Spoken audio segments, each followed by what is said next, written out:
Hello and Jai Hind everyone. Welcome to the LK Academy and here's Mohit Sharma with you. Now we're gonna talk about a very interesting topic. ये topic मेरा आज का favourite topic है. पता है क्यों? Because reason World Trade Organization को लेकर यहाँ हम बात करेंगे और बात करेंगे चाइना की पॉलिसीज को लेकर. कुछ ऐसे बेनिफिट्स होते हैं, कुछ ऐसी सब्सिडरीज होती है, कुछ ऐसी चीजें होती हैं जो वर्ल्ड ट्रेड ऑर्गेनाइजेशन के द्वारा डेवलपिंग कंट्रीज को दिए जाते हैं. Now China denies. चाइना बोलता है I will be counted as a developing country. मेरे को आप डेवलपिंग कंट्री की तरह काउंट तो करोगे, बट जो भी बेनिफिट्स डेवलपिंग कंट्री लेती है वो मैं नहीं लूंगी. Right now as a developed country, मैं अपने आप को काउंट करूंगी, बट स्टिल मैं डेवलपिंग रहूंगी. आप समझ रहे हो? चाइना ने अपने बेनिफिट छोड़ दिए. इसके पीछे का रीजन कहीं ना कहीं भारत से जुड़ा हुआ है. बिकॉज ये चाहते हैं कि अगर मान लो जो सब्सिडरीज अभी भारत को, अगर भारत भी चाहता है, यूएसए भारत पर प्रेशर डाल रहा है कि उन सब्सिडरीज से भारत को हटाया जाए. And this is the most important factor कि यूएसए जो डाल रहा है. नाउ भारत क्या एक्शन लेगा उसको हम जानते हैं इस वीडियो में. ठीक है, चलिए. Basically what is the special and differential treatment, यही है वो, यही है एसडीटी. एसडीटी की मैं बात कर रहा हूँ. तो डब्ल्यूटीओ एग्रीमेंट के तहत कहीं ना कहीं कुछ कंट्रीज को, जो डेवलपिंग कंट्रीज हैं, अभी जो डेवलप नहीं हुई है, उनको कुछ स्पेशल राइट्स और फेवरेबल ट्रीटमेंट दिए जाते हैं. बेनिफिट क्या है उसके?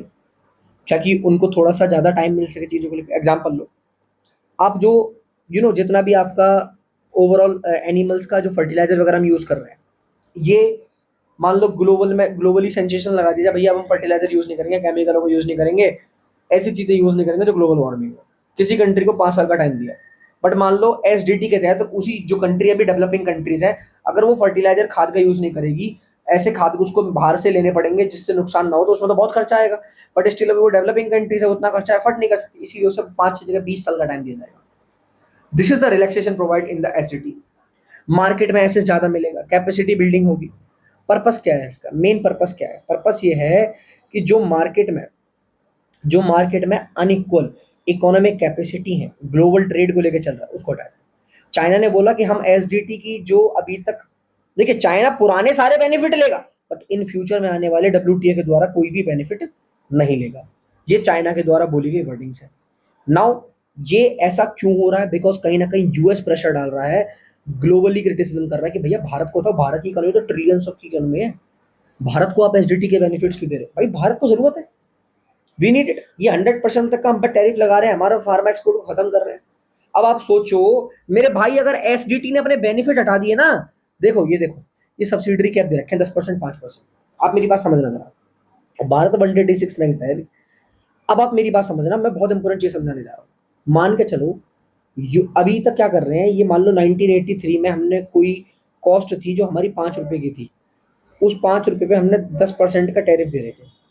आज उसकी कॉस्ट जो होगी वो होगी 25 रुपए. तो इस 25 रुपए में हमने 20% का, मान लो हमने वो कर दिया, सब्सिडी दे रहे हैं. तो यूएसए ये कह रहा है इन्होंने तो अपनी सब्सिडी बढ़ा दी, 20 रुपए की 20% की सब्सिडी बढ़ा दी. तो यहाँ तो हमारे जो किसान है ये, और कॉस्ट क्या लेके चल रहे हैं डब्ल्यूटीओ वाला, 5 रुपए की 20% की. तो ये चाह रहा है कि हम सब्सिडी ना दें. अब आप बोलोगे दूसरी कंट्री हमारी कंट्री में इंटरप्ट क्यों करती है? ऐसे कुछ रूल्स बने होते हैं, ऐसी बहुत सारी चीजें, ऐसे बहुत सारे एग्रीमेंट है जो हम साइन करते हैं. बट मेरे भाई अब बात समझो, अगर मैं अपने किसान को आज इस 10% की सब्सिडी प्रोवाइड ना करूं, आप मेरी बात समझ के चलना, यूएसए का एक किसान मान लो 1,000 रुपए में कोई प्रोडक्ट बना रहा है ना, उसके पास 1,000 की इनकम है, तो मेरे यहाँ 50 रुपए की इनकम है, इतना फर्क है. अब मान लो ये 1,000 वाला, अगर ये इसके पास 1,000 है, ये कोई सामान बना रहा है 50 रुपए का, तो ये 40 रुपए का बनाना, चलो मान लो 40 रुपए का सामान ही कितने में बना के दे देगा? ये अगर 30 का भी बेच दे ना, 20 का भी बेच दे, सरकार यहाँ अगर ज्यादा सब्सिडी दे दे तो इस किसान को लॉस नहीं है. बट ये बेचारा जिसके पास है ही 50 रुपए, 40 का सामान बना रहा है, तो 40 का 30 में नहीं बेचेगा, इसे 50 में बेचना पड़ेगा. इसीलिए सरकार यहाँ 10% सब्सिडी देगी. 10% सब्सिडी देगी तो 45 पे उतर के आएगा, यहाँ 5% सब्सिडी मिलेगी. तो डेवलप्ड कंट्री को सब्सिडी कम इसलिए दी गई क्योंकि मार्केट में जो इनइक्वालिटी है उसको मैच किया जा सके. अब ये भी एक इंपॉर्टेंट फैक्टर है अपने आप में, जरूरी चीज है. अब इसी पर तो अमेरिका बोल रहा है कि भारत को इतना वो दे दिया, भारत को इतना. अरे भारत की कंडीशन ऐसी है जहां पर अभी भारत को लेकर यहाँ चीजें हमें सुधारने की जरूरत है. We don't need to basically gathered for the fightings and everything. अब अमेरिका कोशिश कर रहा है. अब तुम खुद सोच के देखो, मैं तुम्हें समझाता हूँ. $40 बिलियन, सॉरी ठीक है, लगभग लगभग हमारी एनुअली वो है फार्म जो हम सपोर्ट कर रहे हैं अपने फार्मर्स को, एमएसपी वगैरह, इंक्लूड सब्सिडीज एंड इन सब चीज़ों को लेके। यूएसए और जितने भी ये फॉरेन कंट्रीज हैं, डेवलप्ड कंट्रीज हैं, 850 बिलियन डॉलर इन्होंने एक ग्रीन बॉक्स और बना रखा है। अब हमारे पास तो पैसा है ही नहीं देने को, गलत तरीके, इलीगल तरीके से कुछ भी नहीं है। जैसा कि मैंने आपको बताया अभी तक हमारी कॉस्ट किस हिसाब से काउंट कर रहे हैं लोग, हमारा प्राइस किस हिसाब से लेके चल रहा है, 86 के हिसाब से। अभी चल क्या रहा है 2025। आप समझ रहे हो मेरी बात, 30-40 साल हो गए, 40 साल के बाद भी 40 साल पुराना डाटा लेके चल रहे हैं और हमको 40 साल पुरानी बात बता रहे हैं और नई मार्केट में कॉम्पिटेट करने की बात कर रहे हैं। अब एक कॉन्सेप्ट होता है ग्रीन बॉक्स लूप होल्स, मतलब क्या होता है, ये ग्रीन बॉक्स नाम का बॉक्स बना रखा है इन्होंने, बोला हम बहुत सारा पैसा रिसर्च एंड डेवलपमेंट पे देते हैं। बात समझना मेरी बात, बहुत इंपॉर्टेंट बात बता रहा हूँ। ये 5% से ज़्यादा सब्सिडी दे नहीं सकते, बट यहाँ पर ये 80% की भी सब्सिडी दे सकते हैं। अब बोलोगे कैसे, इन्होंने पैसा इशू करा मार्केट में अफ्रीका के नाम से कि भैया हम R&D के लिए पैसा दे रहे हैं, उसमें से कुछ परसेंट पैसा तो अफ्रीका ने रख लिया, बाकी परसेंट पैसा घूम के फिर दोबारा फार्मर्स को दे दिया इलीगल तरीके से। ग्रीन बॉक्स नाम का कॉन्सेप्ट बना दिया। अब भारत के पास हो भी तो सही पैसा देने के लिए, कहाँ 40 बिलियन डॉलर और कहाँ 850 बिलियन डॉलर, कोई कंपटीशन है? डिकेट्स लग जाएंगे, डिकेट्स, डिकेट्स मार्केट में टिकने के लिए, decades. And this is the thing that we have to think कि हमें एग्रीगेट मेजरमेंट ऑफ सपोर्ट, यानी कि हम बात कर रहे हैं रिडक्शन करने की सब्सिडीज में 20 से 30%, है ना। रूरल इनकम जो है 0 से 15, 10 से 15% है। यहाँ पर माल न्यूट्रिशन है भैया मेरे भारत में 35%, तो 5 साल से नीचे बच्चे ऐसे जिनको न्यूट्रिशन ही नहीं मिल पा रहे, मर रहे, उस जगह पे मैं क्या तुमको ग्रीन बॉक्स वाली फैसिलिटी दूंगा, है? मैं क्या दूंगा? अगर सोचो मेरे यहाँ से राशन हटा दिया जाए लोगों के पास से, तो मेरे यहाँ तो लोग पागल हो जाएंगे। इस टाइम पे जरूरत क्या है, हमें G33 की जरूरत है। ये G33 ग्रुप क्या है, इस ग्रुप का काम है, ये कहीं ना कहीं यहाँ पर बात करी जा रही है कि इन सबको, ये ऐसे ग्रुप से छोटे छोटे एरियाज हैं जो बाली पीस पीस बेसिकली क्लॉज के नाम से इसको एक्सटेंड किया गया था।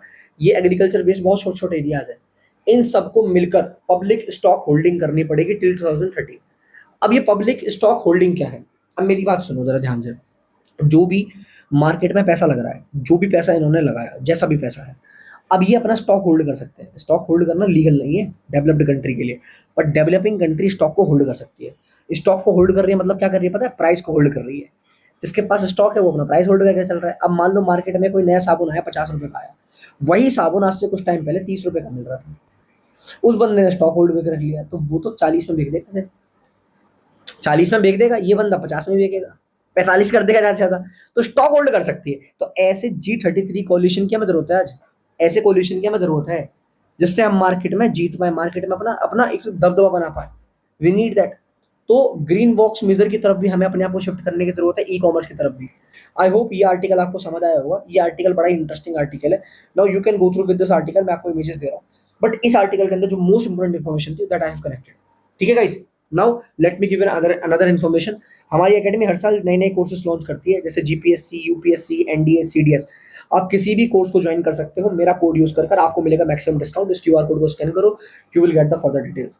ठीक है दोस्तों, चलिए बढ़िया है, मिलेंगे अगली वीडियो में, तब तक के लिए जय हिंद, वंदे मातरम।